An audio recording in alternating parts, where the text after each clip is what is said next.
Of course, of the states around the country asking themselves the same question: what needs to be done to make sure that if a tragedy like this happens someplace else in the city near you, that students and teachers are prepared to respond to protect each other and themselves?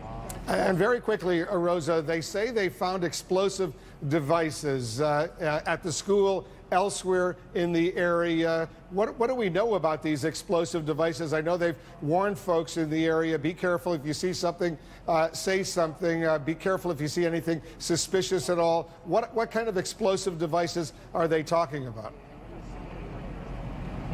They're not going into the details at the moment. Law enforcement being very mum about that. The only thing that they are saying, for the sake of transparency, is that they have found explosive devices on and off campus in an area adjacent to the school. Now, since we've been here, we haven't heard any detonations. As you know, Wolf, sometimes these devices are then detonated safely in a protected area. We haven't heard any detonations since we've been here, so it's unclear exactly where these devices are. We do know that on and off campus. We don't know the type of devices. Authorities not going into those details at the moment, but I'm sure that we will be learning more about that, and we'll bring you the information as soon as we have it, Wolf.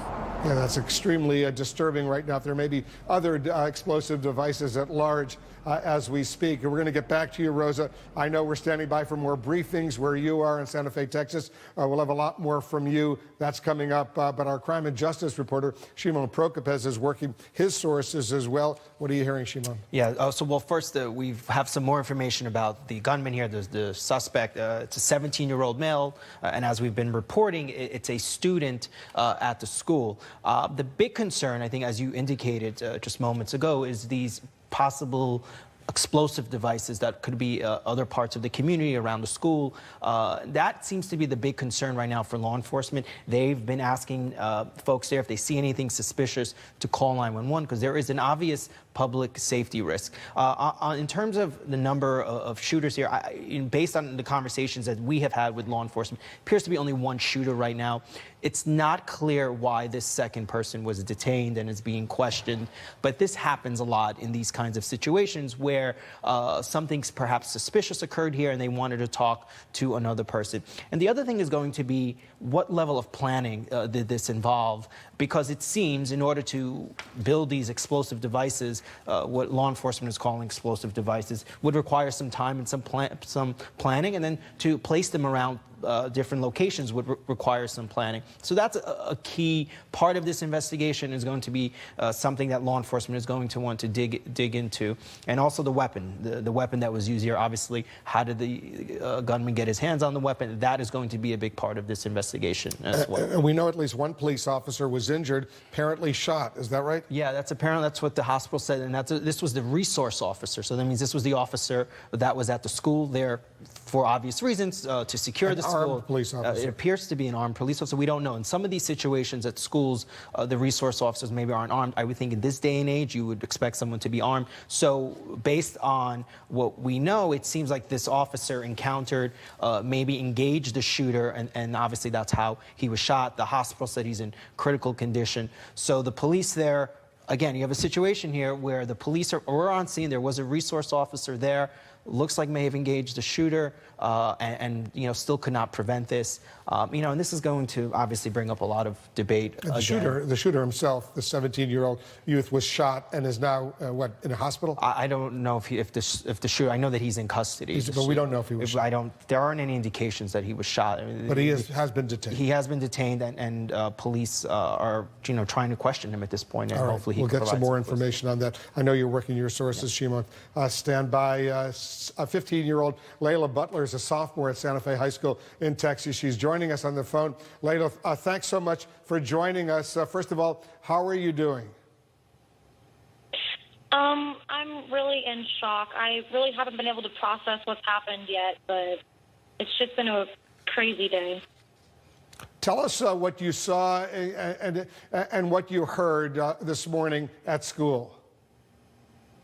This morning, I didn't hear gunshots personally, but I was sitting in class and I heard a fire alarm go off, and everyone in my classroom just immediately got up and evacuated the school. And we got outside to see people in our administrative area yelling at us to get across the street, across the highway, into the ditches, just as far away as the school as we could get as possible, just to be safe. And we just thought it was a fire drill because I was so far away that I didn't hear the shots. And then we immediately saw so many cop cars and sheriffs arriving, and we knew immediately that something was wrong, that it wasn't just a fire. Did you, Layla, did you know this shooter, who's apparently a 17-year-old young man who was a student at the school? I did not. I haven't even heard who they believe it was, but no. How are your friends doing? This must be such an awful experience for all of you, and our hearts go out to you. But how are you and your friends doing right now?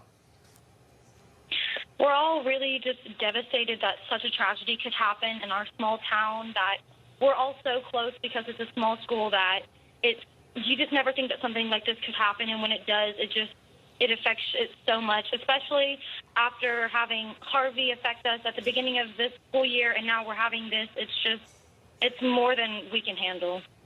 Well, we're grateful to you for joining us, Layla. Good luck to you. Good luck to all your friends, your families. An awful, awful experience for all of you. Fortunately, you're okay. We'll stay on top of this story. Layla Butler is a student at Santa Fe High School.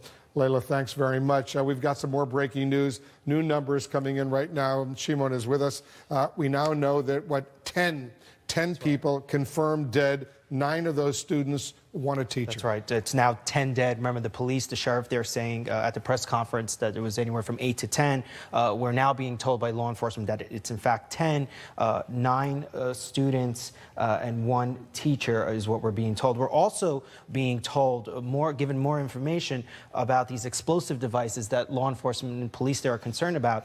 And it appears to be pipe bombs and pressure cookers that were found at the scene, at the school, and also around that area that has police so concerned and urging the community, if they see anything suspicious, they should call 911. But certainly grim news out of there, Wolf, now that we have 10 dead, in what is really just another tragic situation here. And really the other concern here, as we've been saying, is going to be these explosive devices. And also pipe bombs generally, as we know, are not difficult to make. Pressure cookers are not difficult to make. These things are available online. You can go online and you can figure out how to make some of this stuff. Pressure cookers, as you may recall, were used in the Boston Marathon bombing, so it's been a favorite of terrorists. Obviously, no indication here that this is terrorism. But certainly this will likely increase the involvement of the FBI, because we're now dealing with what appears to be explosive devices, and certainly a concern there for the community, because there may be other devices out there that the police are trying to find. Yeah, it certainly is a massacre. 10 individuals dead, 9 of them students, 1 a teacher. This according to a law enforcement official. We're also told by this official, by the way, that 2 law enforcement officers are among those injured. There are multiple injuries right now. The hospitals there in the area are very busy.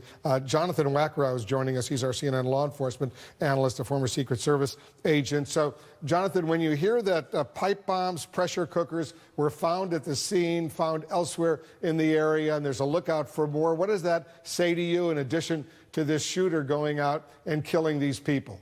Well, Wolf, first of all, the introduction of explosives into this situation shifts the risk dramatically. Really, it alludes to the premeditation of this attack. So this was not a crime of passion. This wasn't an argument that escalated and the shooter went in. This is something that absolutely was premeditated. Building of explosives, the research that's necessary, the placement of them, leads to his intent. It was to absolutely cause harm, not only at the school, but as they find these devices throughout the community, it shows that his intent was to terrorize the entire region.